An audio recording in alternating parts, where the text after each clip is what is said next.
പോവുകയാണ്. ഒരു നിമിഷം നമ്മുടെ തലമുറകൾക്ക് വേണ്ടി പ്രാർത്ഥിക്കാൻ നമുക്ക്. എന്നറിയാമോ, ഇന്ന് തലമുറകൾ നശിച്ചുകൊണ്ടിരിക്കുകയാണ്. ലോകത്തിനും പാപത്തിനും അടിമപ്പെട്ട് അവർക്ക് ദൈവ ഭയമില്ലാതായിക്കൊണ്ടിരിക്കുകയാണ്. വേദപുസ്തകം എടുക്കാൻ മടിയുള്ള കൂട്ടത്തിൽ നമ്മുടെ തലമുറകൾ എത്തപ്പെട്ടു. പ്രാർത്ഥിക്കാൻ നമ്മുടെ തലമുറകൾക്ക് കഴിയാതെ പോകുന്നു. ആരാധനയ്ക്ക് വരാൻ നമ്മുടെ കുഞ്ഞുങ്ങൾ മടി കാണിക്കുന്നു. സമയത്തിന് ദൈവവുമായിട്ടുള്ള ബന്ധം പുലർത്തുവാൻ കഴിയുന്നില്ല. ഇന്ന് പകൽ അമ്മമാരെ, നമ്മുടെ കുഞ്ഞുങ്ങളാണ് അടുത്ത കാലത്തെ സഭ. അടുത്ത സഭ എന്ന തലമുറയാണ്. അതുകൊണ്ട് ആ സഭയാകുന്ന ഇനി വരേണ്ടുന്ന തലമുറകളെ നമുക്ക് ദൈവകരങ്ങളെ ഏൽപ്പിക്കാം. ജനിക്കുന്ന കുഞ്ഞുങ്ങൾ, ജനിച്ച കുഞ്ഞുങ്ങൾ, ജനിക്കാനിരിക്കുന്ന കുഞ്ഞുങ്ങൾ, ഒരു നിമിഷം നമുക്ക് നമ്മുടെ തലമുറകളെ വഹിച്ചു പ്രാർത്ഥിക്കാമോ? നമ്മുടെ കാലം കഴിയും കേട്ടോ. പക്ഷേ അമ്മാവിന്റെ ഉറപ്പുള്ള അമ്മമാർ, കുഞ്ഞുങ്ങൾ എന്നതാണാ നീ എവിടെയാണാ പോകുന്നതെന്നല്ല, അല്ലെങ്കിൽ അവരോ ഷൗട്ട് ചെയ്യുവല്ല. നമ്മൾ പറയേണ്ടത് കുഞ്ഞുങ്ങൾക്ക് വേണ്ടി ശക്തമായി പ്രാർത്ഥിച്ചിട്ട് അടുത്ത തലമുറയെ, അടുത്ത ശുശ്രൂഷയെ കുറിച്ചുള്ളത് അവരുടെ ചെവിയിൽ പറഞ്ഞു കൊടുക്കുക എന്നുള്ളതാണ്. ഹല്ലേലൂയ. ഇന്ന് നമ്മൾ പലപ്പോഴും നമ്മൾ ചെയ്യുന്ന ഏറ്റവും വലിയ തെറ്റെന്നാന്നറിയാമോ? സുവിശേഷത്തിന്റെ മാധുര്യം പറഞ്ഞു കൊടുക്കാതെ കഷ്ടതയും കയ്പും പട്ടിണിയും ദുഃഖവും ദാരിദ്ര്യവും പറഞ്ഞു കൊടുക്കുന്ന സമൂഹമായി മാറിയിരിക്കുകയാണ്.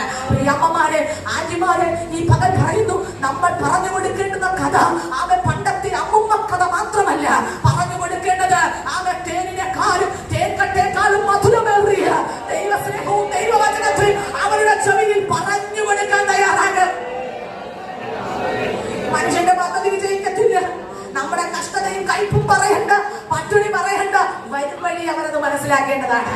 അവരിപ്പോ അറിയേണ്ടത് തേനിനേക്കാളും തേൻകട്ടയേക്കാളും മധുരമേറിയ ദൈവത്തിന്റെ വചനത്തിന്റെ മാധുര്യതയാണ്. ഹല്ലേലൂയ.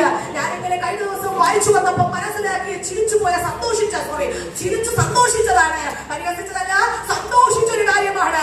മോശ വളർന്നു വന്നപ്പോ അദ്ദേഹത്തിന്റെ അദ്ദേഹത്തിന്റെ ഫീഡിംഗ് ടൈം കഴിഞ്ഞപ്പോ നേരെ കൊണ്ടുവന്ന് കൊട്ടാരത്തിലാക്കി. പിന്നെയുള്ള കുറച്ച് കാലങ്ങളെ കുറിച്ച് ഒരു രേഖയും ഇല്ല അതിനകത്ത്. പിന്നെ വന്നത് മോശ താൻ വളർന്നപ്പോൾ എന്നതാണ്. ഈ വളർന്നു വന്നപ്പോ കണ്ടു തന്റെ സഹോദരന്മാരുടെ കഷ്ടത താൻ കാണുകയാണ്. എനിക്കറിയില്ല, പരിശുദ്ധാത്മാവ് ഇങ്ങനെ പറയുന്നു, കഷ്ടത കണ്ടു. കഷ്ടത ഈ കണ്ടു കഴിഞ്ഞപ്പോ എന്ത് ചെയ്തു? ഇനി നിൽക്കാൻ പറ്റത്തില്ലെന്ന് വിചാരിച്ചിട്ട് ഇവരെ ഒരു മിസ്രൈമിനെ അടിച്ചു കൊന്നു. മണലിൽ കുഴിച്ചിട്ടോ. അവിടെ പിറ്റേന്നും ഇതേ സംഭവം സഹിക്കാൻ പറ്റാതായപ്പോ പിന്നെ ചെന്നപ്പോ പറഞ്ഞു, ഇന്നലത്തെ പോലെ സംഭവിക്കാനാണോ ഞാൻ ഇങ്ങോട്ട് വന്നതെന്ന് ചോദിച്ചോ. അയ്യോ, ഇത് പ്രസിദ്ധമായല്ലോ എന്ന് കേട്ട് ഇദ്ദേഹം ഓടിപ്പോയി. ഞാൻ വിശ്വസിക്കുന്നത് അന്നും സഹോദരന്മാരെ രക്ഷിക്കാൻ മാനുഷികമായി ഇദ്ദേഹം തീരുമാനമെടുത്തു മോശ. എന്നാൽ വർഷങ്ങൾ കഴിഞ്ഞു, 40 വർഷങ്ങൾക്ക് ശേഷം ഈ ജനത്തിന്റെ കഷ്ടതയും കണ്ണുനീരും ദൈവം കണ്ടു. അന്ന് മോശയല്ല കേട്ടത്, ദൈവം കേട്ടു. ദൈവം പറഞ്ഞു, കുഞ്ഞേ, അവരുടെ നിലവിളി ഞാൻ കേട്ടു. കഷ്ടത കണ്ടു. നീ അതുകൊണ്ട് അവരെ രക്ഷിപ്പാൻ പോകാൻ പറഞ്ഞപ്പോ അന്നേരവും അയക്കുന്നത് ഈ സഹോദരന്മാർ ഈ ജനത്തിന്റെ വിടുതലിന് വേണ്ടിയിട്ടാണ്. എന്നാൽ ഇന്ന് പകലാത്മാവ് പറയുന്നു, അന്ന് മാനുഷികമായിട്ട് മോശ ചെയ്തെങ്കിൽ ഇപ്പം ദൈവിക നിയോഗത്തോടെ പോകുന്നത് കൊണ്ട് ഒരു ഫറവോനോ ഒരു വ്യക്തികളോ ഈ മോശയെ തൊടാൻ ദൈവം അനുവദിക്കുന്നില്ല. ഞാൻ ഇത്രയും പറയുന്നത്, ദൈവം നിയോഗത്തോടെ നമ്മളൊരു കാര്യം ചെയ്താൽ നമ്മെ തടഞ്ഞു വെക്കാൻ, നമ്മെ തകർത്ത് കളയുവാൻ ഒരു ശക്തിക്ക് കഴിയത്തില്ല. എന്നാൽ മാനുഷികമായിട്ടാണ് നമ്മൾ ചുവട് വെക്കുന്നത്, നമ്മൾ പരാജയപ്പെടും. മനുഷ്യന്റെ പദ്ധതി പരാജയപ്പെടും, ദൈവത്തിന്റെ പദ്ധതി